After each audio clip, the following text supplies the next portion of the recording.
You're listening to the Identity at the Center podcast. This is the show that talks about identity and access management and making sure you know who has access to what. Let's get started.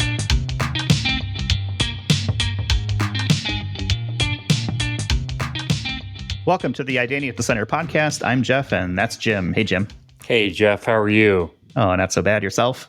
Doing great. So I heard an awesome Albert Einstein quote this week, which was, and it's not the one about the definition of insanity, which every single human being, I think, at this point has heard.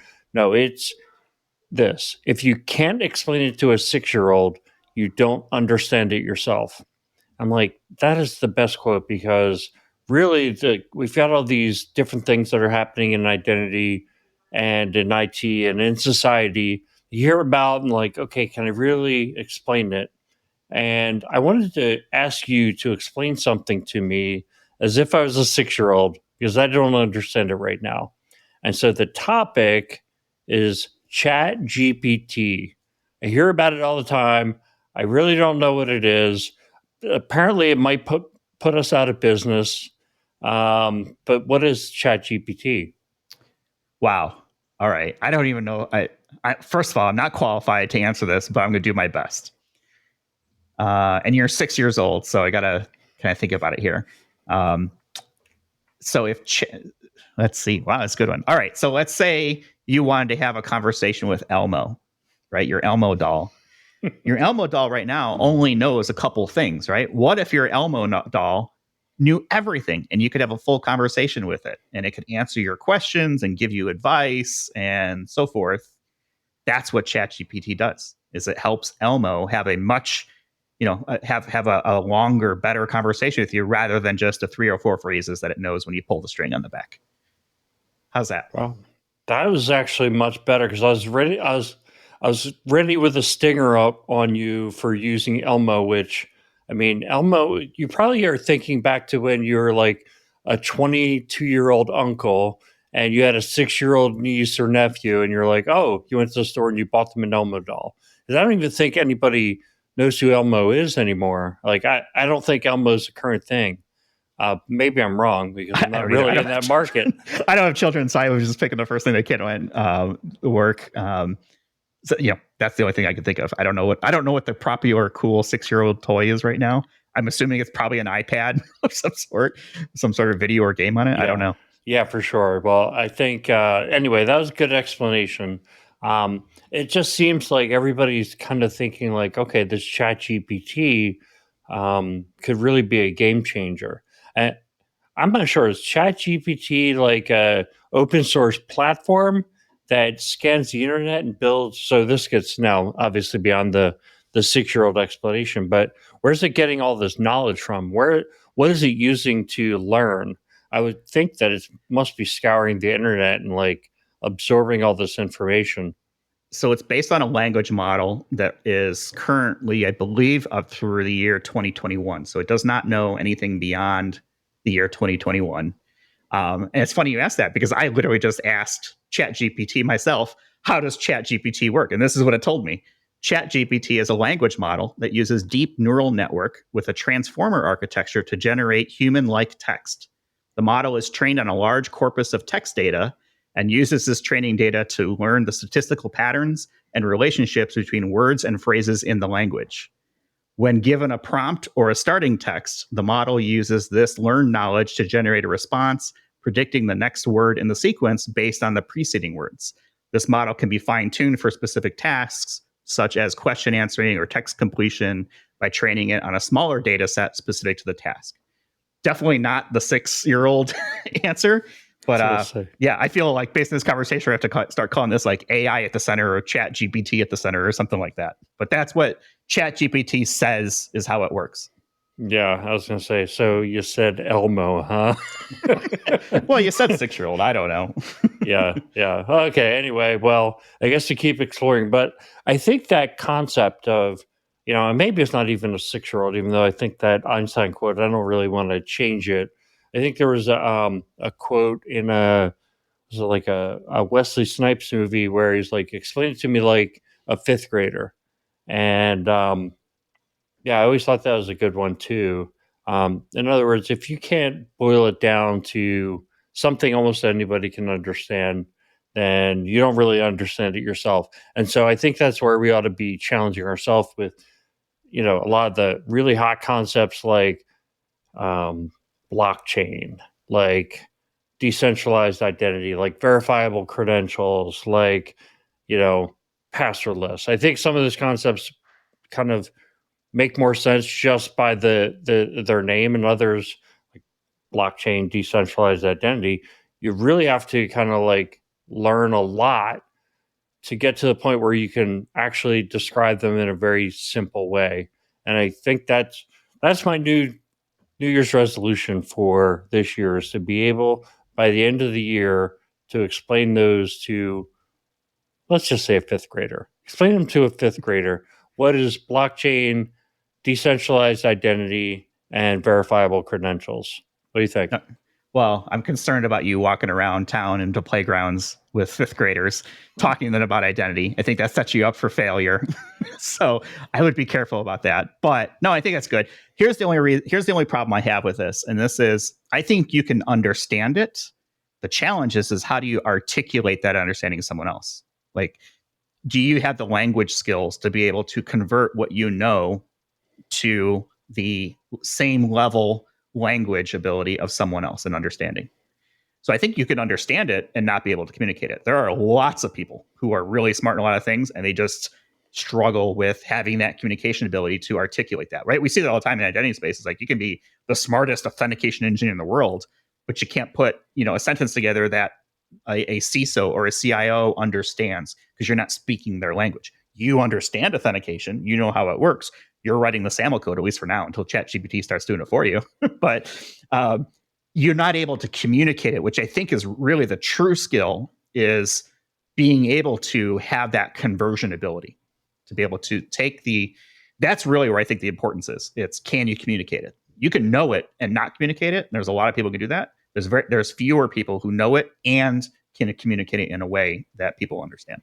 Yeah, and I think it's sometimes almost like intentional. Like, well, if I make it sound really complicated and I explain it to you and you don't understand it, you're going to think I'm a lot smarter than you because you just explained it to me and I still don't understand it. So I think that, but I actually think the mentality should be flipped on its head, if it's not already for most people, is if you can make me understand it, that means you really understand it. Yeah, I would agree with that. So anyway, thank you for the Elmo piece, because I think that really I kind of get that. Yeah. Well, I don't know. It was totally off the cuff. I was not prepared for that one, but as is usually most of our intros, I have no idea what you're going to ask me when we start off. So here we are. Why don't we talk about some things we got coming up before we pivot to why people are really here? We've got the Gartner IAM Summit coming up in March. You and I will be there. We are working on what that presentation / show that we'll be doing live on stage with Henrique and Becky, and who knows who else might be part of this. So that's something that people should be looking forward to. If you haven't registered for Gartner, do it. Come see us. We'd love to have friendly faces in the audience. I'd love to be able to, I'm not sure how we'll kind of start the show, but I'd love to be able to say, has anyone heard of us before? And I'd like to see more than maybe like my own hand and your own hand pop up. So it'd be cool to have people come out and support us for that. Yeah, well, I think that, I'm super jazzed for that event. And I think maybe to state the obvious, right? It's in a new place and a new time, right? So normally Gartner is towards the end of the year and in Las Vegas, Nevada. This year is March 20th through 22nd. And it's in Grapevine, Texas, which is essentially like right near the Dallas-Fort Worth airport. So I think putting it there should keep the cost down a little bit, because Vegas is so darn expensive. The other thing that I'm jazzed about is trying to do some kind of community event. So I think we'll have some more communication out of this over the coming weeks. But anybody who's interested in, getting together, meeting, maybe mingling with some of the community of other folks who listen to this podcast, reach out to us on LinkedIn. We don't know what the exact format's going to be yet. We don't have the plans nailed down as those things come together over the next few weeks. But if you're planning on being at the conference and you're interested in meeting us and your peers, reach out, let us know. We'll make sure that you get on the list. Yeah, consider that the official invite, right? We're not going to send out like RSVP mails or something like that. So, what else we got? We got episode 200 is coming up. This is episode 197, so we're only 3 away. We've got. I'm not sure what we're going to do yet. I do have a new intro and a new outro kind of prepared for that. So, Jim has heard it. We will talk about it a little bit when we actually get to that episode. But 200 will have a new intro outro, which I'm pretty jazzed about. Yeah, no, I mean, I think everybody will enjoy that. I mean, I think what happens is like even if you like the intro and outro in the beginning, if you're a regular listener, you're like, okay, I've been hearing this for 20 weeks. You start to jump through it, but I think you did a really cool job with it. So definitely something to be proud of. Yeah, thanks. So can't wait to debut that. All right, why don't we get to our main topic? We've got I guess kind of a few things to cover, and it seems to me like we're heading right into the middle of acronym city. We're going to talk about the GSA, CISA, CISA. We're going to talk about identity and access management, IAM. We're going to talk about PAM, privileged access management. And this is one of the few shows we do where we actually have multiple guests. So first, I'm going to introduce Ken Myers. He's a director in the Identity Assurance and Trusted Access Division for the GSA. Welcome back to the show, Ken, because you've been with us before. Yes, thank you very much, Jeff, Jim. Pleasure to be back. Yeah, so it was April 2021 last time you were with us. That was Identity at the Center number 87, and now here we are, 197. We talked about IAM workforce planning, which is a great topic, and I think it's probably one of the more popular episodes. You and I were kind of talking before this. It sounds to me like ID Pro it's one of the more popular articles on the ID Pro website. So congratulations on that, which is great. Thank you very much. It's shining moment of my career that I can actually capture some knowledge and share it. And I'm actually in related to the last episode, I'm in the last semester of my doctoral dissertation, which is focused on workforce planning. And so it's a bit bittersweet. I got to finish and then move on to the next thing. But you really enjoyed the ride. Let's see. We also got Ross Foard. He's an IT specialist in the INFOSEC group of Cybersecurity and Infrastructure Security Agency, CISA. Welcome to the show, Ross. Oh, Jeff, Jim, it's great to be here. Looking forward to the conversation today. Yeah, and thank you guys both for taking the time to talk with us. Ken, we know a little bit about your background from the last time you were here, so I won't ask you to go through it again in super detail, but maybe the Cliff Notes version, the elevator ride version up. How did you get into the identity space? Is it something that you chose, or did it choose you? Yeah, I would say it chose me. I mean, actually, honestly, I think with most identity professionals, we all went to school, got our ICAM or Identity and Access Management bachelor's degree. No, actually, I joined the Marine Corps. I worked on radios. The radios turned over to CISO equipment. I became a network operator, ended up in IT policy, and then it was IT identity policy. And then here I am today. And now we've got Ross. Ross, it's your first time on the show. So tradition around here is we like to find a little bit more about people's backgrounds, how they got in the identity space. How did you get into identity? So this is my third career. My first career, I was a submariner in the U.S. Navy. Then I worked for a company a large manufacturing company doing operational technology where IT and OT are all kind of together and you do both sides of the thing. And then when I got a computer engineering degree, I went and worked for a large technology company, international technology company, and I was asked to stand up a knowledge management system for them that they could then deliver all of their digital assets around to their people that are around the world, their engineers around the world, put them on a website. And this is in the end of the 90s, so that was still pretty new. I used a product called Netscape Publisher, and I did that, and we had, tens of thousands of documents that were up there. And I went to the manager and I said, okay, now you need to tell me, who needs access to these things and which documents do they need access to so that I can, stand up an LDAP and give them all username and passwords. And he looked at me and said, no, I just want you to put them on the network, right? I'm like, and Jim, like the 6-year-old, I tried to explain to him the folly of doing that, right? And since It was not his responsibility what might happen to those documents. His was just to do this. He didn't dig my advice. At that point in time, I realized that really I need to focus on this identity and access management stuff because it is not apparent to people what the downside of not doing that well was going to be. And that was, 20 some years ago, and I'm still doing that now in the federal government. It seems like it's gotten just more and more important. It's obviously with, the risks that are associated with it. Federal government now has a zero trust strategy kind of officially that's out there. So identity's at the center. Yep. Hello, our podcast, that sort of thing. For folks who are not familiar, because we have listeners all over the world, which is very cool, but they may not be familiar with U.S. government and the agencies that you guys work for and with. Ken, let me start with you. The GSA, what is the GSA, and what is the mission of that? Yeah, so the U.S. General Services Administration is actually an independent agency of the federal executive branch, right? And the U.S. government has three branches. This is in the executive branch. And actually has three main functions. One is managing property, and I pulled a couple of interesting stats here. So the General Services Administration maintains more than 370 million square feet of workspace for 1.1 million federal employees. And we actually preserve more than 500 historic properties also. So that's one part, managing property.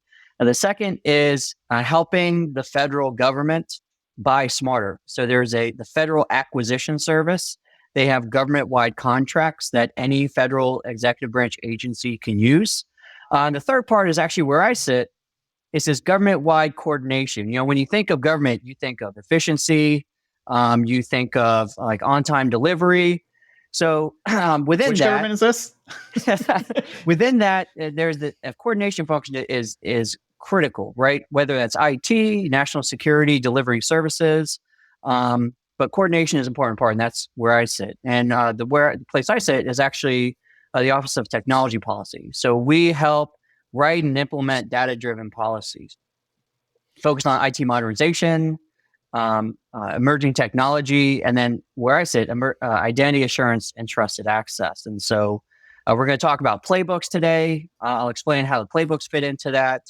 And then part of that coordination role is like the playbook we're going to talk about today is I work with Ross over at the Cybersecurity and Infrastructure Security Agency. Well, let's go over to Ross then. Ross, for people who aren't familiar with CISA or CISA, for people who don't know how that works, what is CISA? Same question to you. What's the mission? And I think it would be interesting to talk about this conversation of how this playbook kind of evolved and kind of got created. But we'll get to that in a second after you tell us what CISA is. Sure, thanks. Yep.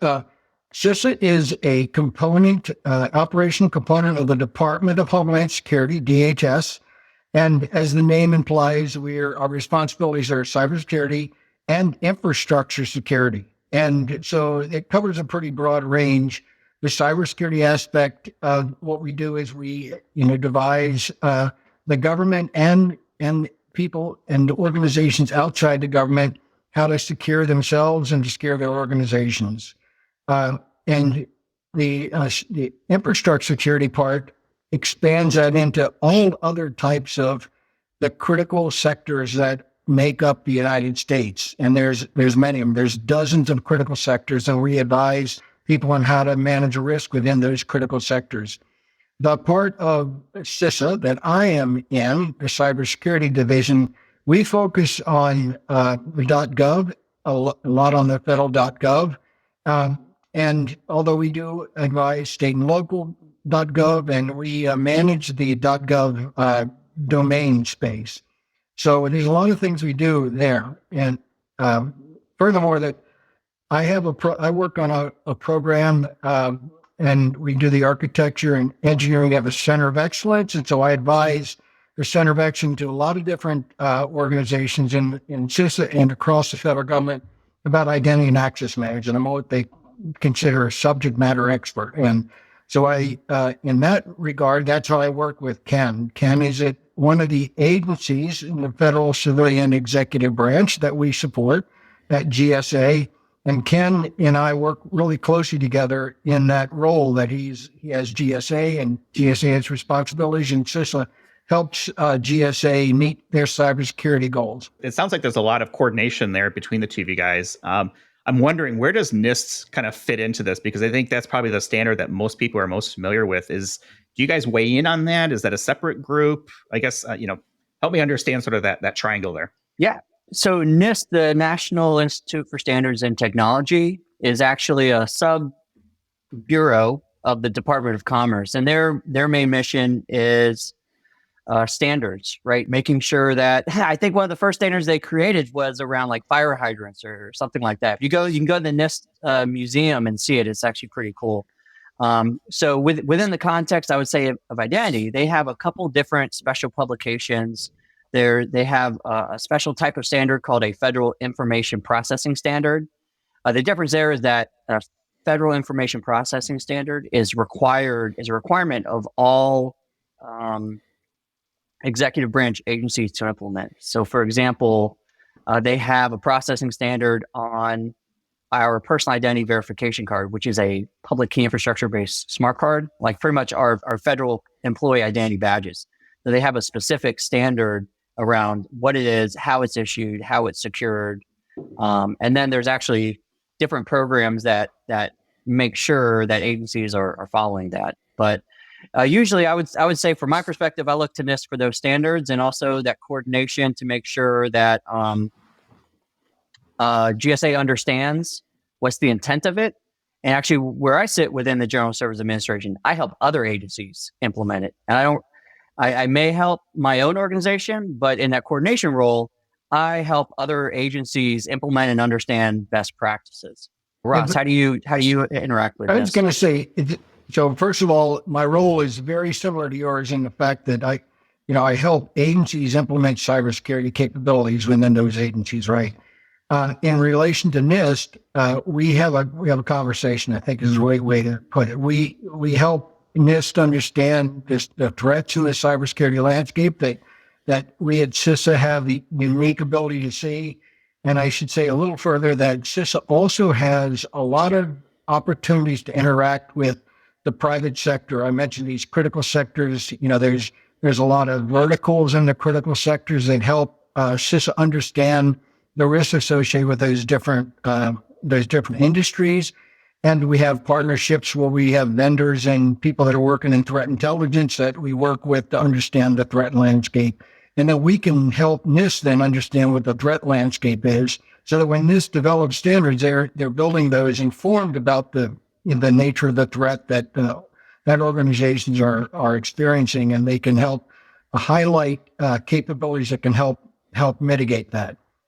I'll go a little further and say one of the things that we're most closely working with, when I say we, I mean not only just CISA, but other agencies in the federal government are working with NIST as NIST is developing zero trust architecture, and they are implementing a project in a lab implementing zero trust architectures, right? And so this is an interesting way for the vendor community to participate with NIST in constructing zero trust architectures, and then we all get to observe how they're doing that, and in particular, we're informed, and then we can inform others about the kind of the implementation methods that work best, and that has proven to be very much supportive of the domain that we're talking about here today. Identity and access management has a lot of strong capabilities around zero trust architectures, and NIST has helped to solidify that through their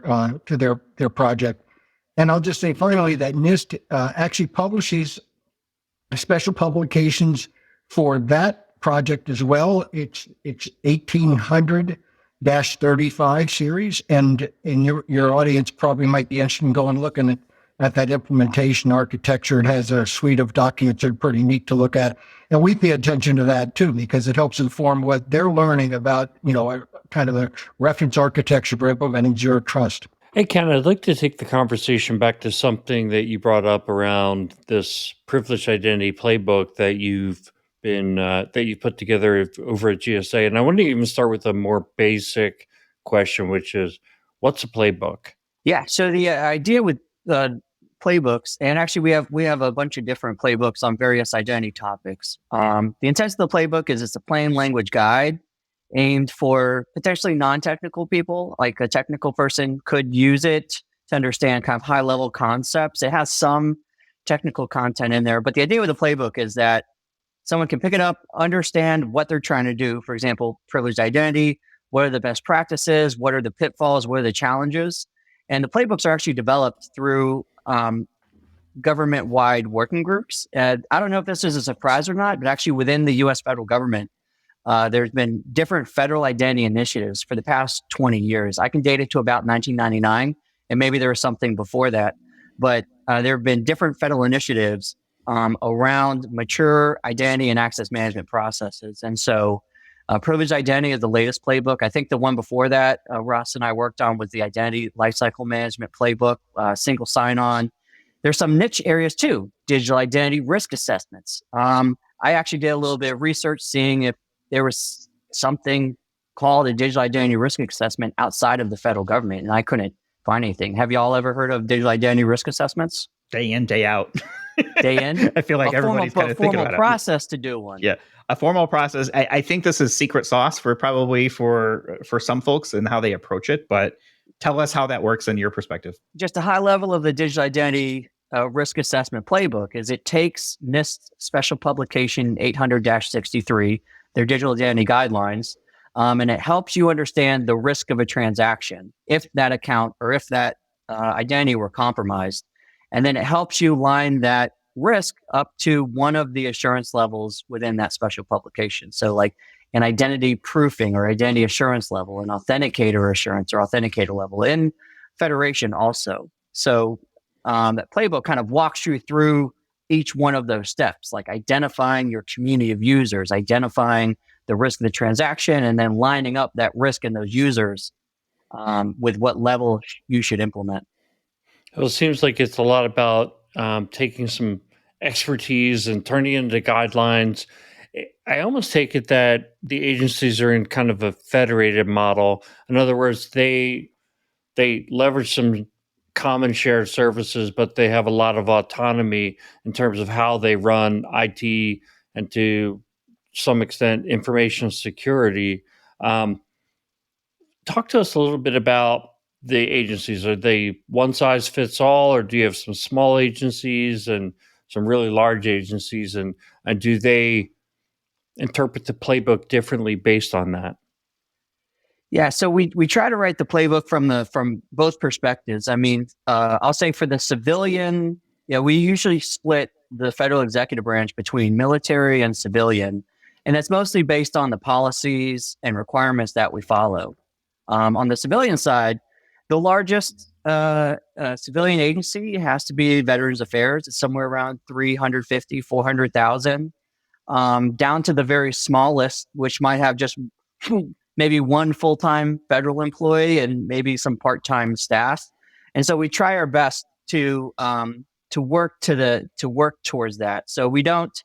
We may include challenges that's specific, but we identify those. Like for a large agency that has a complex architecture, you might find this as a challenge. I know in Ross's area, I mean, he works with agencies across all sizes. What do you think, Ross?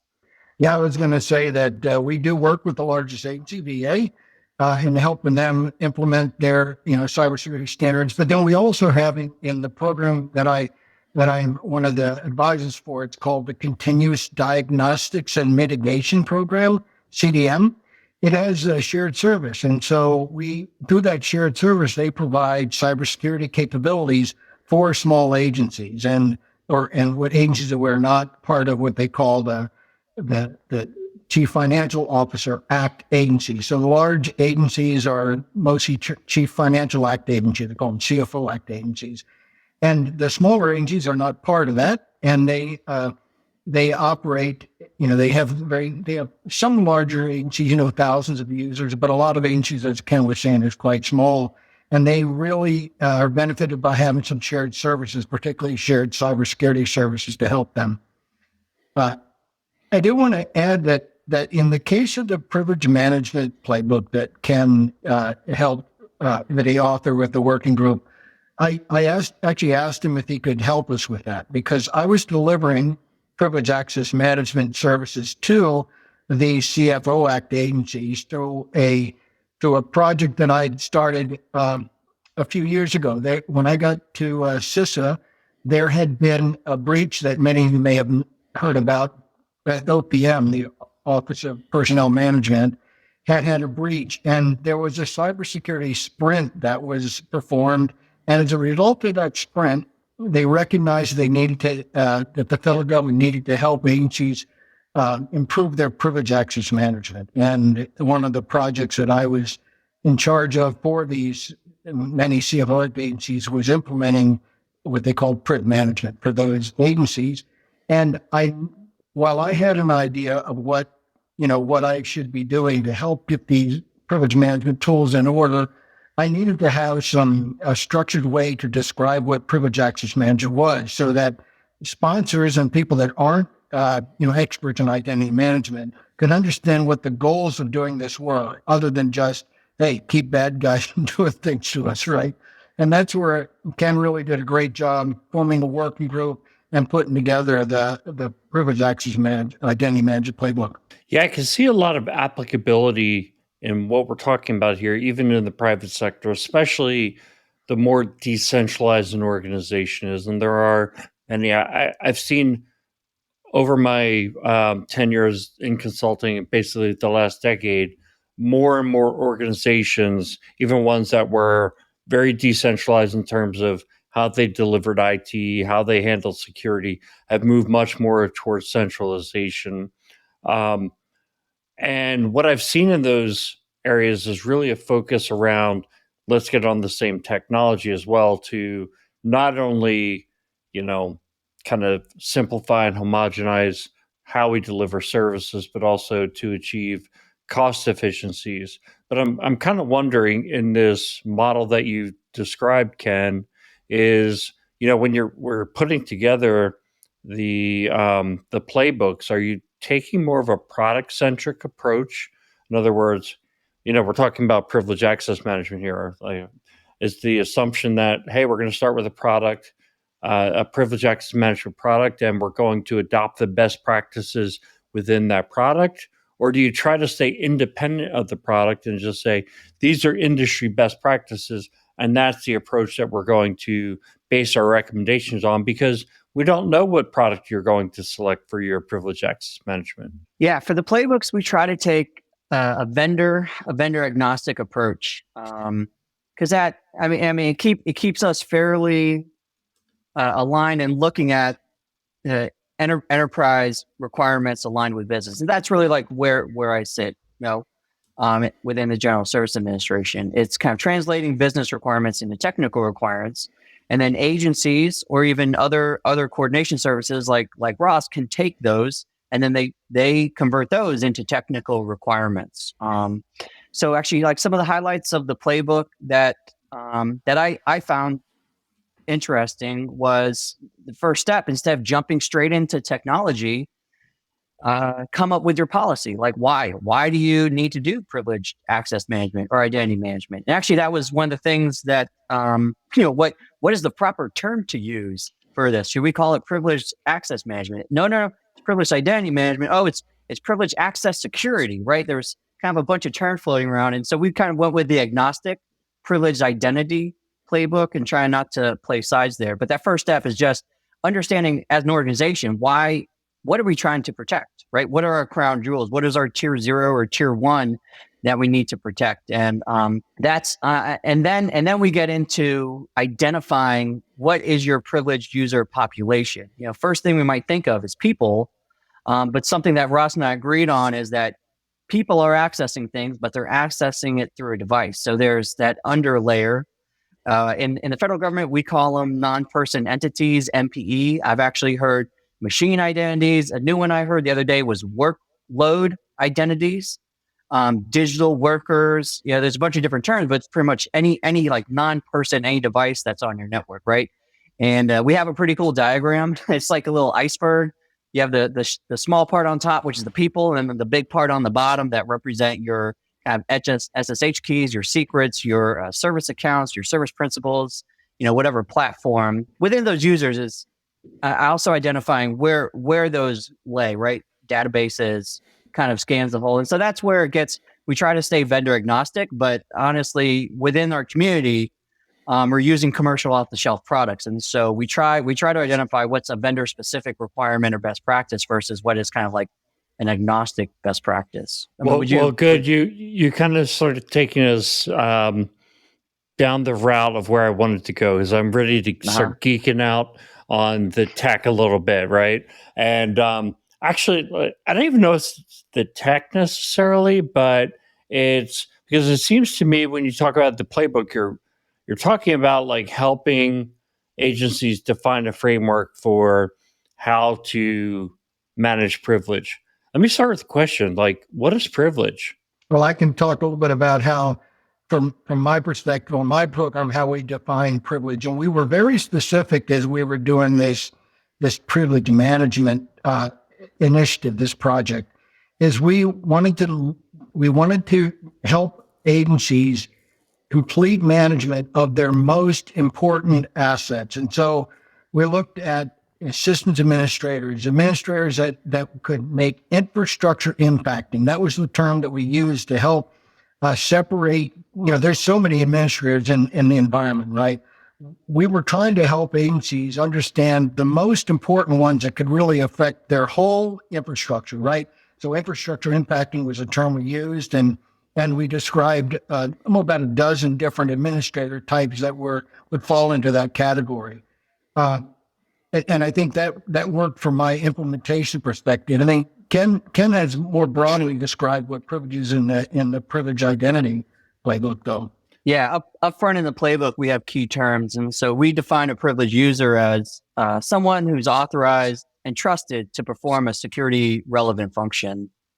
I mean, that's kind of basic. I mean, we also define functional privileged users. So those are kind of like your managers, I think that's a very broad category, right? Because I've heard something like, well, our social media people, they could totally impact our stock price if they have a weird tweet out there or something. But I mean, have you heard, I want to say functional privilege users may be specific to the government, but I mean, what term would you the piece on social media there, I wouldn't be surprised if you picked that up listening to the podcast, because Jeff and I have had this debate a few times. We've had guests on who, that's what their company does. I mean, I think Jeff has kind of pulled me over to the side where I do think they are privileged accounts, the social media users.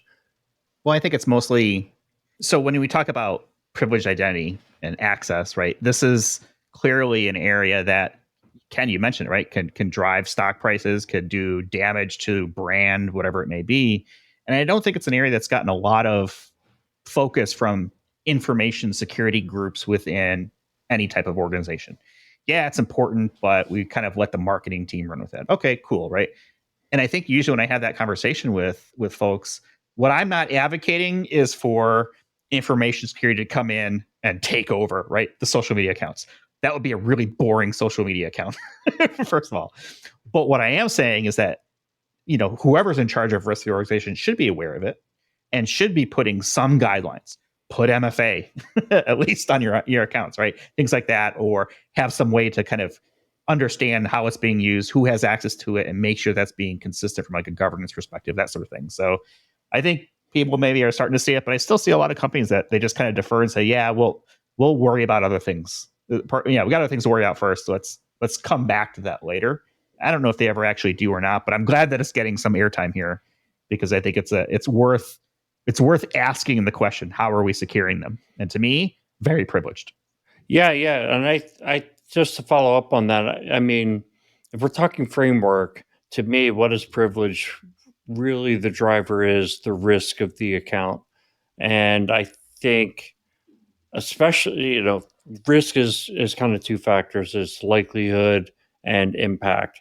But, if we take the impact axis, what is the impact of, the security administrator of SurveyMonkey? How does that compare with the ability of somebody to use the Twitter account?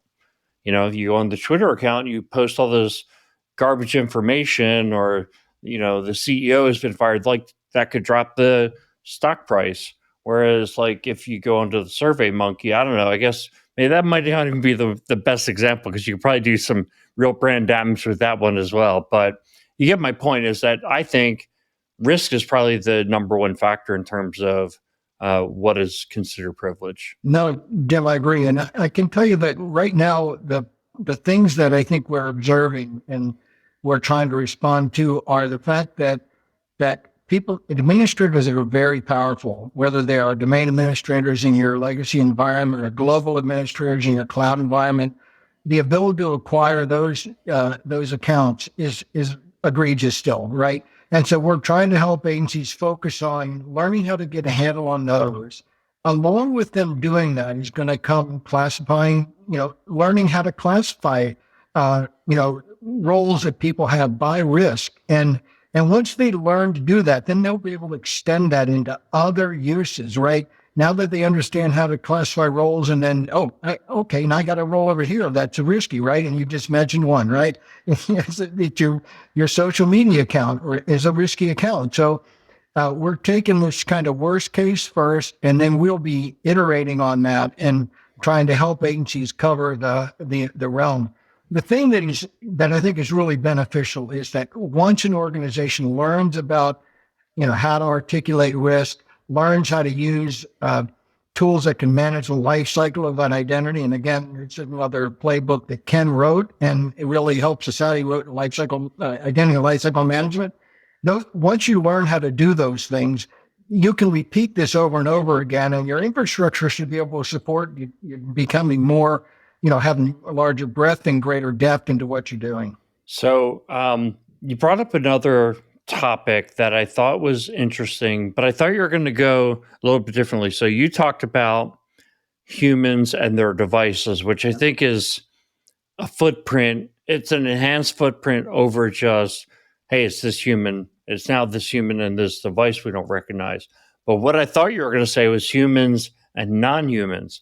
In other words, these machine identities. And think of machine identities in terms of kind of quote unquote Internet of Things or OT or, the DevSecOps area where maybe you're using Terraform and you're creating all these machine identities to deploy infrastructure as code. I guess question number one is like from a playbook standpoint, is this something that you guys felt comfortable taking on? In other words, giving this advice around this. But then number two, like to me, this is the next frontier of privileged access management, and almost like I feel like PAM has gotten to the point where it's relatively easy to manage the human side compared to the machine side. What are your thoughts? Let's start with Ken. Yeah, with our playbook, we try not to boil the ocean on the first pass, and so it's just like Ross mentioned. This was a collaboration, and it was a matter of, hey, now you have two leading federal agencies having similar guidance, right? This should be enough to help your executives understand that this is important. And so while we do talk about kind of non-person machine identities, and actually one of the things I like about being identity, it's such an evolving space. I could even come up with my new term, and throw it out there. Actually, I think ID Pro just published a new body of knowledge article on identity terms, which is actually pretty interesting. But I would say we put a stake in the ground in our privileged identity playbook that non-person entity devices, machine identities, whichever is the term of the day, is important and they need to be managed, and then probably stay tuned for the next iteration of it. What do you think, Ross? Yeah, I was going to say, Jim, so there's some good news and some bad news here, right? Some of the good news around managing machine identities is some of the tools that you can use to manage your privileged users, using vaults and that kind of stuff, they lend themselves to being able to do that with, other machine accounts. The bad news is they can't help you do all the machine accounts, right?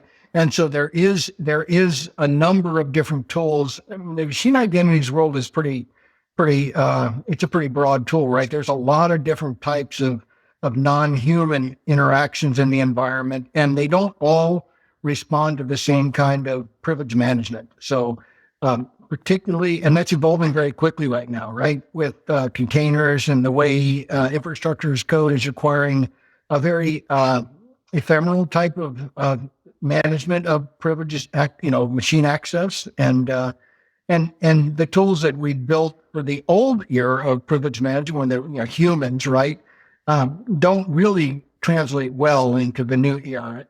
It's not that there aren't ways to do it; it's that they're just different ways. Yeah, absolutely. So I wanted to ask one other question, kind of like this, put on your future thinking caps, or maybe you guys are really taking this on right now, because I mean, we've all been thinking about least privilege for so long, but it's really hard to achieve, especially if we're going towards a role-based model, which it's like that's where everybody's been heading for the last decade plus, is like, let's group access into roles, but at the same time, we want to keep it least privilege. Well, now the industry talk is going to just in time. So in other words, zero privilege until you need it, then you check it out or you get it, but then it's taken away as soon as you don't need it. So is that influencing where you guys are taking your recommendations, and what are your overall thoughts? Yeah, I'll take that one first. I mean, just from a practical standpoint, use the tools that are available based on your risk. So if you can if your risk says role based is good enough, go with role based. If you have higher level risk that says, I can justify acquiring tools that do just in time provisioning, and I have the talent. Again, workforce planning. Gotta remember, it's not just about buying tools. You have your system administrators already managing 5 tools. Can they do a 6th tool on top of that? But actually, I mean, in the playbook, we do talk about enforcing least privilege and, if possible, implementing just-in-time provisioning and some of we call advanced, right? And so similar to the different size organizations and trying to work within their requirements, we identify basic capabilities that probably come in kind of your everyday identity tools, and then advanced capabilities that probably come in a like a privilege access management or some other type of privilege tool like that. So we do mention if you have risk that aligns with it and you have the capability to do just-in-time provisioning, definitely go for that. Yeah, I mean, I agree. One of the things I think is true, that having static credentials that persist a long time is a risk, right? And they tend to be stolen and then get used in the context they're not intended to, right? So shortening the availability of an authenticator is actually a good thing to do. But then there's 2 aspects to help people handle this. Some of them are not using privileged credentials, right? They're just using normal people's credentials and elevating those accounts. So that gives you an aspect. You still need to have some way to understand that an individual should be able to be elevated, right? They have the skills or the need at the time, and that often that may require interaction to do that well, right? Some approval by some human individual. So that's kind of a constraining use case, right? If you have to have somebody approve it before letting them in. But look, we've had use cases where we've had things like, in part of the implementation I've done with my project management, there's capabilities in those tools for 2-man rule, right? And stuff like that. There are very highly secure systems that need to be managed in special ways, right? And you need to have, kind of really important, maybe not normal processes, extraordinary processes for that. I think of, was it one of the movies, both people need to turn their keys at the same time. Probably most military stuff, right? Stuff like that. I would like to kind of shift the conversation a little bit and talk. We've been talking theoretical, is what I feel like we've been, right? These are ideas, playbooks, which is good, right? We need that. But now let's enter the real world and let's talk about briefly adoption, right? Now that we know what the plan is, how do we get this in front of people? And specifically, privileged access management is one of those areas where I feel like it's hard and easy and hard at the same time. it's everything. The easy part is that it's generally a much smaller population that you're dealing with, right? You're not dealing with like a mass rollout of MFA for all your consumers or, something like that. But you are dealing with a very vocal group, typically developers, who have a lot of disparate access requirements to make their things work or to, for their job, et cetera. DevSecOps, pipelines, CI/CD, right? All that good stuff, code, APIs, et cetera, whatever it might be. And I feel like this is an area where, do you guys have tips on how do we actually deploy privileged identity management or access management or the new one, was access services, right? Ken, that you mentioned earlier, right? In the real world, this needs to actually get deployed. It can't just be on paper. What are your tips on how to get this out there? And Ross, I feel like you're probably in a good spot to answer this one. I'm sure that Ken, you've got some good ideas. But Ross, how do I put PAM in front of my users? First of all, we try not to impact the normal users with this, right? We're targeting privileged users, right? As I mentioned, and the most important ones, right? But even though that conversation has been difficult, because the legacy environment has allowed us to implement a network that was fairly flat. But then because of that, it exposes even, privileged accounts to even on general users' machines, right? And I won't go into detail about why that is, but, it's been a real challenge. So, what I think mostly what we do is we try to educate about the different options that agencies have to manage their privileged users. The federal government really puts a lot of strength in the smart card, and we make the smart card as a foundational aspect of privilege management, right? So whether you're using it directly to the login to the system or whether you're using it to log into a PAM tool that then will vault the credentials for you, right? We really do help agencies understand that has been a very good thing for the federal government to do. We invested a lot of time and effort in it to make sure we know who the privileged users are and that we really want to do that. So then we start talking to different organizations within the agency that are going to champion this, right? And that's one thing I'll say to anybody that's trying to do something difficult. Find your champions, right? If you don't have a champion, you don't have an organization within the organization you're trying to work in that is willing to take the first pain and not complain about it and just keep moving through it as part of the growing pains. It's really hard to be successful, right? But if you have a really great champion organization, they'll take the hits for you as they're learning how to implement these things in their environment. And then once you landed in the environment with these capabilities, expanding is a whole lot easier, right? Because then people get used to doing it. And even those people that were really resident to do they don't want to do this, right? They see how much easier it is to do what they were doing before, right? Because they got a process they're doing. Every time they access the system, they do it the same way. And they don't have to manage all these freaking passwords that have all over the place, right? Ken, I know the playbook has a section on kind of execution, some recommendations on prioritization. I guess, what are some things that from your perspective on how do we get PAM in front of people, and what are your thoughts on the same question? Yeah, I would say, on that's the last step of the playbook, prioritize and execute. The main part of that is prioritizing your risk, right? So, you've identified, like if I have an e-commerce website that's hosted on kind of Linux machines using Oracle databases, maybe going with a tool that does Windows privilege management may not be for me. And so that's number one. One of the nice things that I like to describe playbooks is it's also a set of glue, right? For someone not familiar with the federal government, I think we've mentioned about 5 or 6 different departments already. I've been kind of paying attention.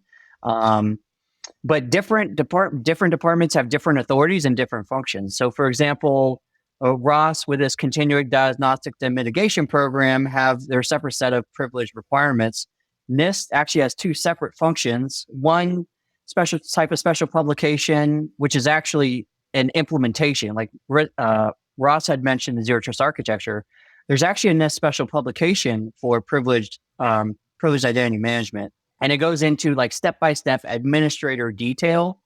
And so that's for the playbook, that's really where we rely on. If someone's looking for that kind of step-by-step, technology changes so fast, it's hard to stay on top of it. But I would say for implementing, getting in the hand, definitely prioritizing your risk, focusing on the systems where you need to implement it, and then lining up with, do I have a tool that mitigates that type of risk? And if I don't, then I need to find what that tool is, whether that is, some kind of command line monitoring to make sure that someone's not fat fingering a pseudo command, or if it's like you just have a bunch of Cisco network equipment. So you want to protect your Cisco enable commands, or been a while since I've been on a keyboard. I'm trying to like pull some memories out here, but yeah, it's definitely, I mean, that 4-step is all about executing. And like I said, the thing I like about it is that we break down what we were calling advanced capabilities versus baseline capabilities. Because, if you're a small business, a small federal agency, you have less than 50 employees, maybe you have like one administrator or two administrators, getting a privileged tool for those two people may just be overkill. And so it's like looking at your existing tools and like mapping it up. So like account discovery, that's a big one. Managing your policies, doing access reviews, kind of like basic identity hygiene items. And then, if you grow and you get kind of big and then your risk gets spread out into more, then maybe it takes time to look at, maybe we should have a password vaulting tool. Maybe we should do session monitoring. Maybe we should do more automated discovery type of things to make sure that accounts aren't being created outside of our lifecycle management that could just turn into an orphan account. I mean, there's one classic breach that I like to mention, and that's when like a WebEx administrator left, and then 3 months later, disgruntled, went back and took down. I mean, does that one sound familiar? It does. Yeah. Yeah. Well, I think that's the thing, right? You're leaving, if you're leaving doors available to be opened, even if they're not actively open, if they exist, right? You're increasing your risk. I like the way that the playbook approaches it. And I should note, we're going to have links in our show notes to this stuff. So I've got it pulled up here in front of me, kind of for easy reference. But even for organizations that might be big, but they really haven't started down the path of proper privileged identity management, the basics, you have to start there. You can't just go in and say, a vendor showed me something shiny and that's really cool and we're going to be there like right away. It's like, okay, well, that's cool, but do you even know what you're going to protect? Well, you should be working on account discovery. What are your policies? Is social media defined as one of your one of your privileged accesses or accounts? Like, how are you tracking that? And again, at the same time, right, closing doors when people leave the company, when they transfer is always a pain in the butt, right? Stuff like that. So even if you're a bigger company, there is really good guidance in here that people can refer to say, okay, well, how do you get started? Do we have the basics? Because if you don't have the basics done, you're not going to be very successful at anything past that. It's just, the efficacy of the program, the capabilities just aren't going to be there. We've been going for almost an hour on privileged identity management and this stuff. And I feel like we could go another 2-3 hours easily, but I'm not going to do that to you on a Thursday evening here as we're recording it. So I want to wrap up on a lighter note. This is, again, one of those rare episodes where we have two guests. So we actually have two lighter note questions, and I'm going to make it a free for all. You can answer either of these or both. It's totally up to you. I will start with what is the best dad joke that you know? And I'm happy to go first on this one. I'm not a dad, but I am an uncle. So I have, I call this uncle joke instead. And I'll go to you guys next if whoever wants to answer it. My favorite dad joke is, what kind of shoes do ninjas wear? What kind? Sneakers. So sorry about that. Good one. Good one. Terrible. But I don't know, Ken or Jim, do you guys have a good dad joke that you guys use? Ken, go first. I'll go with a dad joke. And actually, I got two kids, so I'm building my Rolodex or repertoire of dad jokes. So where do boats go when they get sick? Oh, I don't know. To the dock. Oh, that's a good. I like that one. I'm adding that to my repertoire as well. Jim, do you have one? I have one. So I ordered a chicken and an egg online. I'll let you know which came first. All right. I like that. That's like a deeply philosophical dad joke. Yeah. Ross, I'm not sure if you got a dad joke, but Nope, before no we go dad far, joke. you're going to like skip next. All right. So here is, because we've got government folks on, here's my other one. You are in charge of a new government agency. It's just been funded, approved, all that stuff. What is it called and what is the mission? What is your new government agency? What is the mission? Ross, you skipped the first one. You got something for me on this one? I do. It's the we do it all agency. It's often what we need, when people come up with new ideas for the government to do something, they just can do it. Right? Give it to the do it all agency. It's like a one-stop shop for everything. Exactly. Ken, you want to weigh in on this one, or you want to stay at dad jokes?